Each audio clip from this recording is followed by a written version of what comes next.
Hey guys, this is Bharat Surendran from TechieMate Leadership Academy.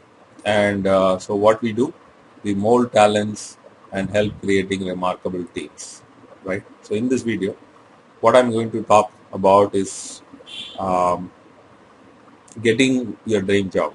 In the sense, how to get your ideal dream job. Now, first question is there something called dream job?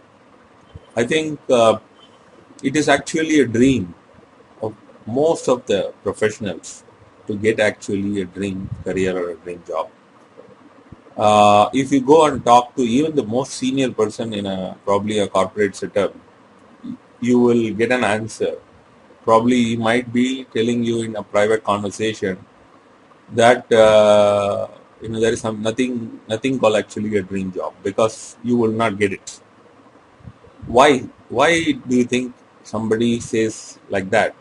At the same time, you also have somebody like Steve Jobs. If you have heard about Steve Jobs' commencement speech, you will understand whatever he has done in his life, it was actually dream come true. In the sense, he always wanted to have a dream career, and he was able to do, and he was able to get whatever actually he wanted to create. He created it. So there are two sides of the coin. In the sense, one side that getting a dream job is so difficult. In fact, many of them want a dream job. Now, why should we do a job which actually we don't like, right? So we actually have to get a dream career or a dream job.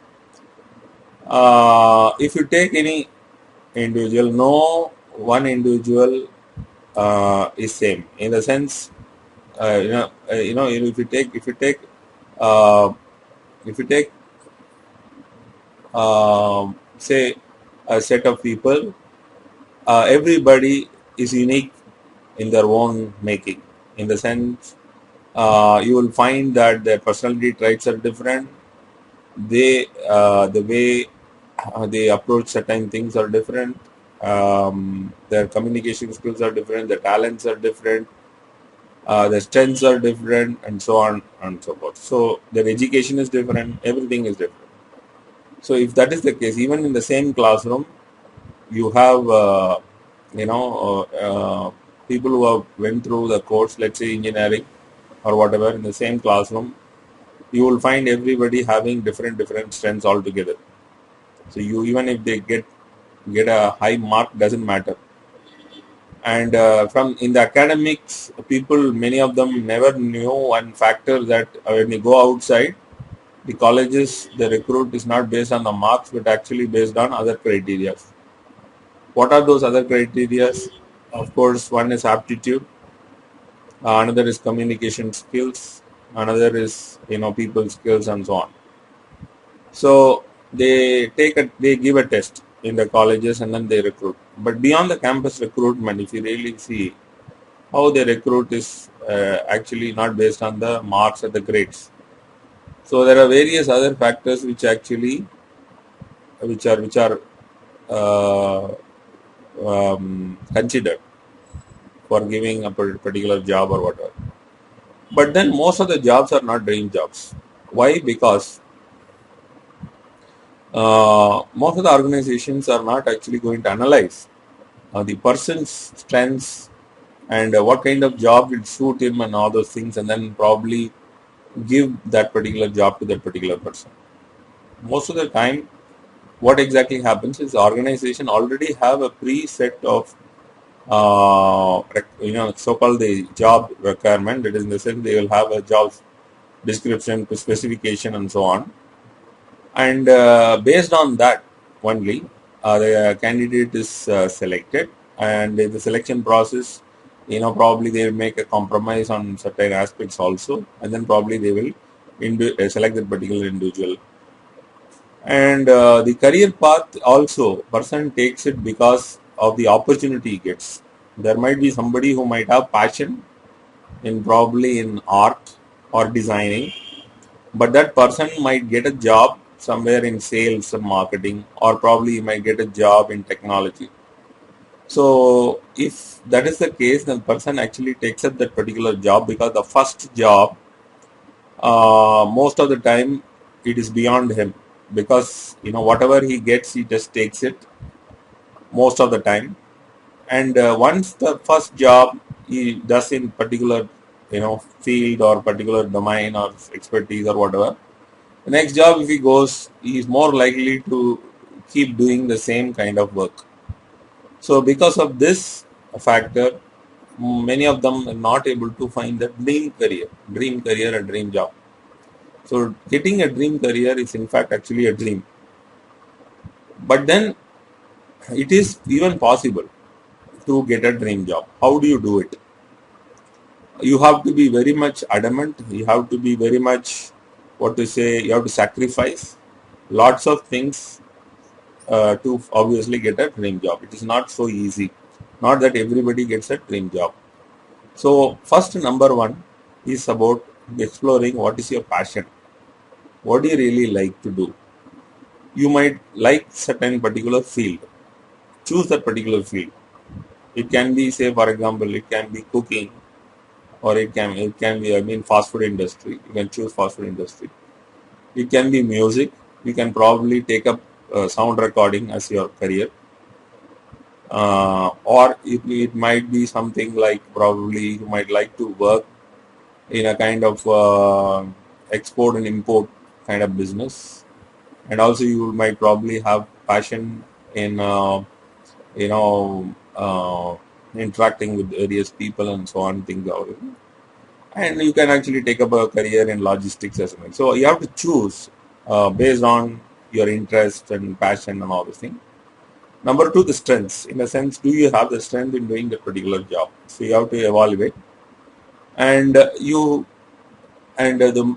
is better you evaluate it very early, even before, I would say, even before you are taking up your graduation, and take up that particular course. Say, for example, somebody who feels that getting into logistics might really help him because he has the probably interest, and also probably he has the talent. The person can directly get into a course where logistics management is taught, or he can take up probably a BCom or some degree, and then probably can take up a logistics diploma or postgraduate diploma. Say, for example, somebody who likes to do something in music, but actually it is not a singer, but actually can hear well, and probably he can actually do certain things, probably play some few instruments partially and things like that. And but he can actually middle with the sounds, then probably he can take up a sound. He can sound engineer. He can take up a course, and probably he can also probably can go and directly land up in a job somewhere in a studio, learn the trick of the trade and so on and so forth. So there are n number of opportunities, but the only thing is that you have to take the right kind of career which suits you. So that is the crux of the thing.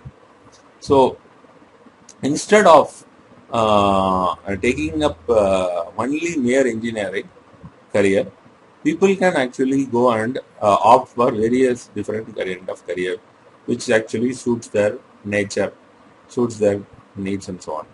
So that would be I think that would be the insight about getting a dream job. What if suppose you take up a job, but that job doesn't fit in? Now, and I have to make change. I have to change the career. Can you change it? Of course, in this we are living in 21st century. There is a great book available, which was written by somebody called Richard Bollis, who is actually the number one job hunting Bible in the world. He's considered the number one job hunting Bible in the world. I suggest people to read that book. When I was in my MBA, I was thinking, what should I do? Should I become an entrepreneur, or should I, even if suppose I want to take up job? Because I worked and then went into MBA, and one of my professors was an IIM professor, who actually told me, Bharat, if you really want to be confident about hunting a job, the best way is actually to read this one book called What Color Is Your Parachute by Richard Bolles.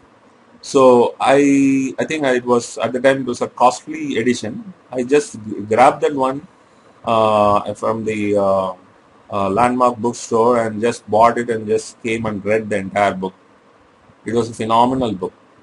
I would suggest everybody to read that book. In fact, does it apply to Indian context? Fantastic question. Because it's an American book, but then it's considered as a best book throughout the world.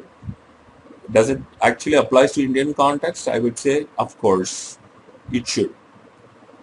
In Indian context, there are so many things are different from the American context. But then, even in India, whatever is said is absolutely, it applies almost, I would say 90% of whatever he says applies. So, so I would suggest that one book. And also there is a book which is written by somebody called Jeffrey Fox, I remember, I guess. Somebody who wrote something called Don't Send a CV. Even that one, I would say, is one of the good books which you can read about how to go about, hunting a job, career, and so on. So with this thing, this thoughts, I would like to sign off and say all the best for your job hunting. And we at TechieMate Leadership Academy, we wish that everybody lands up in a dream job. And if anybody needs any kind of help, you can always buzz us, you can always call us for any help. Okay? So see you then.